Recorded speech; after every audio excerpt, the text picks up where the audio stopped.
ചില കിഴക്കേ വഴി തെക്കും ഭാഗം 5823 നമ്പർ സുബ്രഹ്മണ്യ വിലാസം NSS കരയോഗത്തിന് അനുബന്ധമായി പ്രവർത്തിക്കുന്ന തളിർ ബാലസമാജത്തിന്റെ രാമായണ കഥാ പരമ്പരയിലേക്ക് സ്വാഗതം. ഇന്ന് കർക്കിടകം 8. രാമായണ കഥാഗതിയെ മാറ്റിമറിക്കുന്ന മുഹൂർത്തങ്ങളിൽ കൂടിയായിരുന്നു ഇന്നലെ നമ്മൾ സഞ്ചരിച്ചത്. രാമാദികളുടെ വനയാത്ര പുരവാസികൾക്ക് നൽകിയ നടുക്കം ചില്ലറയല്ല. അമൂല്യമായ നിധി കൈവിട്ടുപോയതുപോലെയോ നട്ടുച്ചയ്ക്ക് കൂരിരുട്ട് ബാധിച്ചതുപോലെയോ ആയിരുന്നു അവർക്ക് അതനുഭവപ്പെട്ടത്. സങ്കടക്കടലിൽ ആണ്ടുപോയവർക്ക് യഥാർത്ഥ സത്യം ബോധ്യപ്പെടുത്തി കൊടുക്കണം. രാമന്റെ വനയാത്ര ഭഗവാൻ ശ്രീനാരായണന്റെ രാമാവതാര ഉദ്ദേശം നടപ്പാക്കാനുള്ളതിൻ്റെ ഭാഗമായാണ് നടന്നിട്ടുള്ളത്. വാമദേവ മഹർഷി രാമസീതാ രഹസ്യം വെളിപ്പെടുത്തുന്നതും ഗുഹസംഗമവും ഭരദ്വാജ വാൽമീകി ആശ്രമ പ്രവേശവും അടങ്ങുന്ന കഥാഭാഗങ്ങളിൽ കൂടിയാണ് ഇന്ന് നമ്മളുടെ പ്രയാണം. ശ്രീരാമാദികൾ വനവാസത്തിന് പോയി കഴിഞ്ഞു. അയോധ്യയിലെ സംഭവ വികാസങ്ങൾ അറിഞ്ഞ് വാമദേവ മഹർഷി അവിടെ എത്തി. കൊട്ടാരവും ജനങ്ങളും ആകെ അശാന്തിയുടെ പിടിയിലാണ്. ഇത് രാജ്യത്ത് അരാജകത്വം ഉണ്ടാക്കും. അത് സംഭവിച്ചുകൂടാ. രാമാവതാര ലക്ഷ്യം എല്ലാവരും അറിയണം. രാമനും സീതയും ആരാണെന്നും എന്താണ് അവരുടെ നിയോഗമെന്നും ഓരോരുത്തരും അറിഞ്ഞേ പറ്റൂ. രാമൻ വൈകുണ്ഠപതിയായ നാരായണനും സീത ലക്ഷ്മീദേവിയുമാണ്. രാവണാദി രാക്ഷസരെ നിധനം ചെയ്ത് ഭൂമിയിൽ ധർമ്മം സ്ഥാപിക്കുക എന്നതാണ് രാമാവതാരത്തിൻ്റെ ലക്ഷ്യം. ദുഷ്ടരെ വധിച്ച് 14 വർഷം കഴിയുമ്പോൾ അവർ തിരിച്ചെത്തും. രാമന്റെ വനവാസത്തിന് കാരണം മഹാരാജാവ് ദശരഥനോ ഭാര്യ കൈകേയിയോ തോഴി മന്ധരയോ അല്ല. അവരൊക്കെ ഭഗവാൻ നാരായണന്റെ അവതാര ഉദ്ദേശം നടപ്പാക്കാനുള്ള ചില ഉപകരണങ്ങൾ മാത്രം എന്നിങ്ങനെ പറഞ്ഞുകൊണ്ട് പുരാണപ്രസിദ്ധങ്ങളായ അവതാര കഥകൾ ധർമ്മ സംസ്ഥാപനാർത്ഥം ഭഗവാൻ ഓരോരോ അവതാരങ്ങൾ കൈക്കൊണ്ടത്, ധർമ്മം പുനഃസ്ഥാപിച്ചത് എല്ലാം ജനങ്ങളെ വിശദമായി ധരിപ്പിച്ചു. ബ്രഹ്മ വിഷ്ണു മഹേശ്വര രൂപത്തിൽ നമ്മൾ പൂജിക്കുന്ന ത്രിമൂർത്തികളും രാമൻ തന്നെയാണ്. അങ്ങനെയുള്ള രാമനെ ഓർത്ത് ആരും ദുഃഖിക്കരുത്. രാജ്യത്ത് അശാന്തി ഉണ്ടാക്കരുത്. എല്ലാവരും സന്തുഷ്ടരായി കഴിയണം. ഈ ഉപദേശം നൽകി വാമദേവൻ മടങ്ങി. ശ്രീരാമാദികൾ രഥത്തിലും ആർത്തരച്ച് കരഞ്ഞുകൊണ്ട് പിന്നാലെ പൗരജനങ്ങളുടെ കൂട്ടവും തമസാ നദിക്കരയിലെത്തി. വെള്ളം മാത്രം കുടിച്ച് ഒരു മരച്ചുവട്ടിൽ ശ്രീരാമനും സീതയും കിടന്നുറങ്ങി. കരഞ്ഞു തളർന്ന് അടുത്തു തന്നെ പൗരാവലിയും. സുമന്ത്രരും ലക്ഷ്മണനും ഉറങ്ങാതെ കാവലായി ഓരോന്നും പറഞ്ഞും സങ്കടപ്പെട്ടും അവിടെ നിന്നു. സൂര്യൻ ഉദിച്ചാൽ ഇവർ അയക്കില്ല, നമ്മുടെ കാര്യത്തിനും വിഘ്നം വരും എന്ന് പറഞ്ഞുകൊണ്ട് രാമദേവൻ നേരം വെളുത്താൽ ഇവർ കൂടെ വരും, അതിനാൽ നേരം പുലരും മുമ്പേ യാത്രയാകണം എന്ന് സുമന്ത്രരോട് ചെന്ന് പറയുന്നു. പൗരജനങ്ങൾ അറിയാതെ അവർ യാത്രയായി ഗംഗയുടെ തീരത്തുള്ള ശൃംഗിവേരപുരം എന്ന സ്ഥലത്തെത്തി. സുമന്ത്രരെ തിരിച്ചയച്ച ശേഷം കാൽനടയായിട്ടായിരുന്നു പിന്നീടുള്ള യാത്ര. ശൃംഗിവേരപുരം നിഷാദ രാജ്യമാണ്. സദ്വൃത്തനും ഭക്തോത്തമനുമായ ഗുഹനാണ് ആ രാജ്യത്തിൻ്റെ അധിപതി. ശ്രീരാമഭക്തനായ ഗുഹൻ പത്നിയോടും അനുജനോടും ഒപ്പം രാമൻ വനത്തിൽ വന്നിട്ടുണ്ടെന്നറിഞ്ഞതും ഉപഹാരങ്ങളും ഫലമൂലാദികളുമായി വന്ന് രാമപാദങ്ങളിൽ സമർപ്പിച്ചു. എൻ്റെ രാജ്യം ഇതാ, ഞാൻ അങ്ങയ്ക്ക് അടിയറ വെക്കുന്നു. അവിടുത്തെ ഭരണമേറ്റെടുത്ത് എന്നെ അനുഗ്രഹിച്ചാലും. ഇതും പറഞ്ഞ് ഗുഹൻ ശ്രീരാമന്റെ കാൽക്കൽ വീണു. ഗുഹനെ പിടിച്ചെഴുന്നേൽപ്പിച്ച് രാമൻ മാറോട് ചേർത്ത് പുണർന്നു. ഞാനൊരു മുക്കുവൻ. മത്സ്യത്തിൻ്റെ ഗന്ധമുള്ള എൻ്റെ ശരീരം അങ്ങ് തൊട്ട് ആശ്ലേഷിച്ചുവല്ലോ.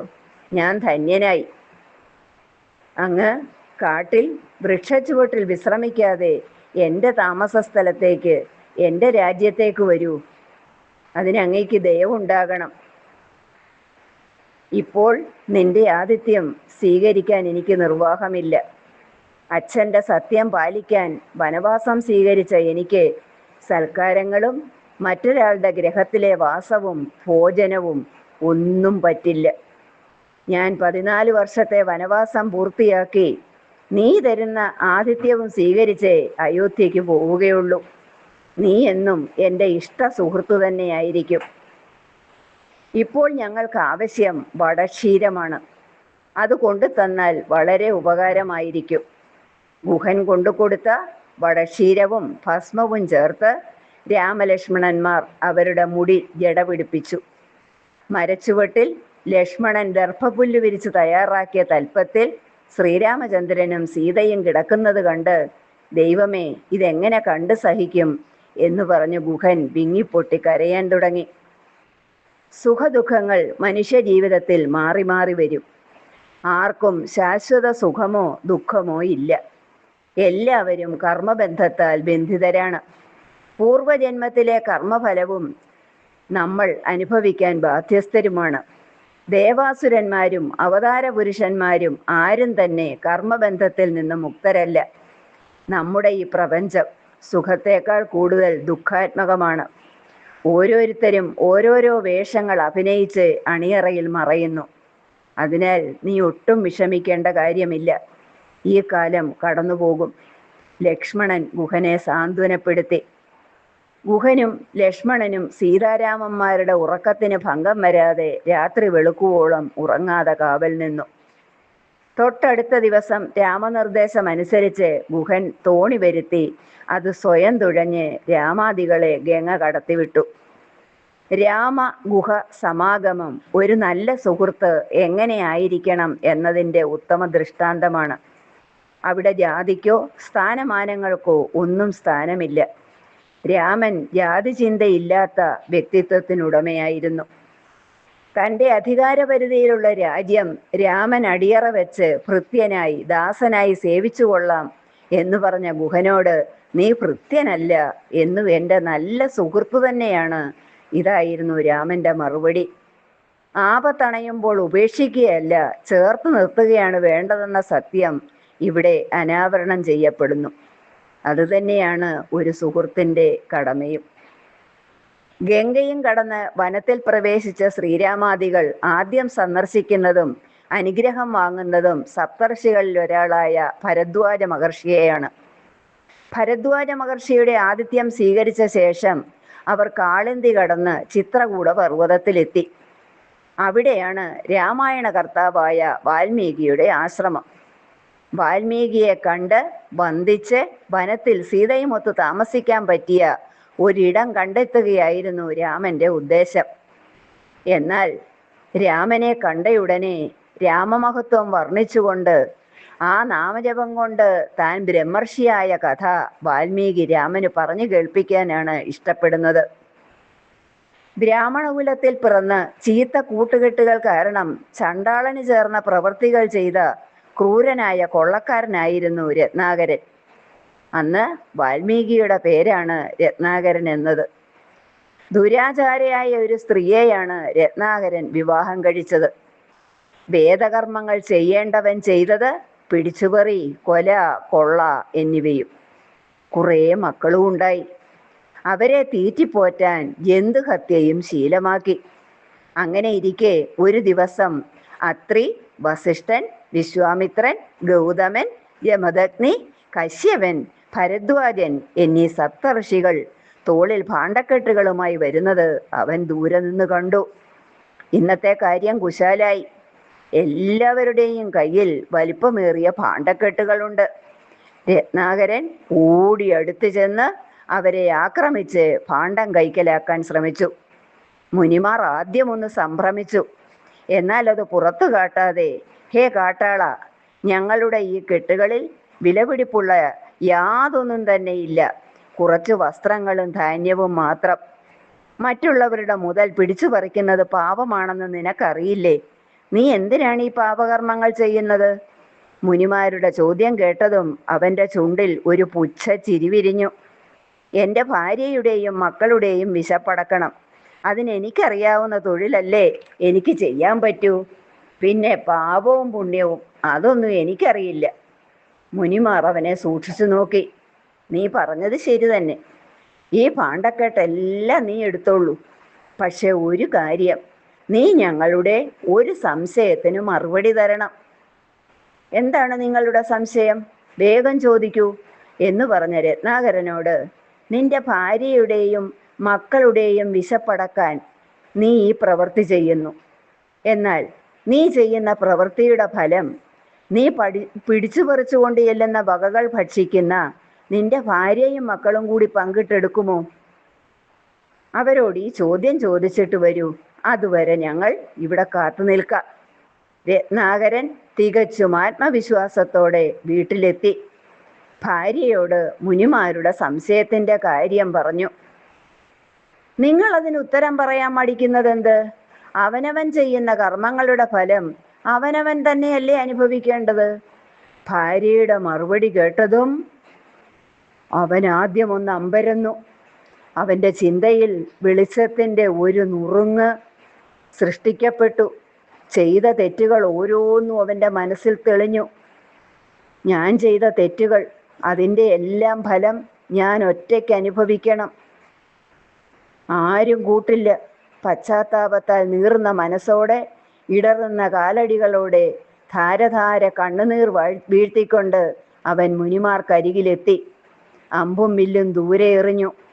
പാപിയായി എന്നെ രക്ഷിക്കണേ എന്ന് പറഞ്ഞ് കാൽക്കൽ വീണു. മുനിമാർ അവനെ പിടിച്ചെഴുന്നേൽപ്പിച്ചു, ആശ്വസിപ്പിച്ചു. അടുത്തടുത്ത് നിന്ന 2 മരങ്ങളുടെ ഇടയിൽ കൊണ്ടിരുത്തി. രാമമന്ത്രം പാപിയായ അവൻ്റെ നാവിന് ഇപ്പോൾ വഴങ്ങില്ല. മരത്തെ നോക്കിയിരുന്ന് ആ മരം, ഈ മരം എന്ന് പറയുവാൻ പറഞ്ഞിട്ട് മുനിമാർ യാത്രയാവുകയും ചെയ്തു. ആ മരം, ഈ മരം എന്ന് പറഞ്ഞ് മരാമര എന്നും പിന്നീടത് രാമമന്ത്രമാവുകയും ചെയ്തു. കാലങ്ങൾ മാറി മാറി വന്നതും പോയതും രത്നാകരൻ അറിഞ്ഞതേയില്ല. കാലങ്ങൾ കഴിഞ്ഞ് സപ്തർഷികൾ ചിതലുകൊണ്ട് മൂടപ്പെട്ട ശരീരം കണ്ട് അത് കുത്തിപ്പൊട്ടിച്ചെടുത്ത് നോക്കിയപ്പോൾ അതിൽ ദീപ്തമായ രൂപത്തിൽ ധ്യാനാവസ്ഥയിലിരിക്കുന്ന രത്നാകരനെ കണ്ടു. രാമനാമ മാഹാത്മ്യത്താൽ കാട്ടാളനായ നീ ബ്രഹ്മർഷിയായിരിക്കുന്നു. വാൽമീകത്തിൽ നിന്ന് വന്ന നീ ഇന്നു മുതൽ വാൽമീകി എന്നറിയപ്പെടും. രത്നാകരനെ അനുഗ്രഹിച്ച് സപ്തർഷികൾ മടങ്ങി. വാൽമീകി തൻ്റെ പൂർവവൃത്താന്തം പറഞ്ഞ് രാമാദികളെ ചിത്രകൂടത്തിലേക്ക് ആനയിച്ചു. സീതാരാമന്മാർക്ക് താമസിക്കാൻ വാൽമീകിയുടെ നിർദ്ദേശാനുസരണം ലക്ഷ്മണൻ പർണശാലയും നിർമ്മിച്ചു. സന്തോഷത്തോടെ രാമാദികൾ അവിടെ വാസവും തുടങ്ങി. രാമനാമ മഹത്വം, രാമമാഹാത്മ്യം, ഗുഹസമാഗമം, വാൽമീകിയുടെ പൂർവകഥ എന്നിവയെല്ലാം ഉൾക്കൊള്ളുന്നവയായിരുന്നു നമ്മുടെ ഇന്നത്തെ കഥാഗതി. ഭഗവാൻ ആദിനാരായണൻ എന്ന പരബ്രഹ്മം തന്നെയാണ് പല രൂപത്തിൽ പല ഭാവത്തിൽ നാം പേരിട്ട് വിളിക്കുന്ന മൂർത്തികൾ ഓരോന്നും. ഓരോരോ ജലാശയത്തിൽ ഓരോരോ ആകാശം കാണുന്നത് പോലെ മായാവിലാസം മാത്രമാണ് ഭിന്ന രൂപങ്ങൾ. അതാണ് നമ്മളെ ഭ്രമിപ്പിക്കുന്നത്. ഉള്ളിലെ അജ്ഞത നീങ്ങുമ്പോൾ ഒന്നെന്ന തത്വം താനേ തെളിഞ്ഞു വരും.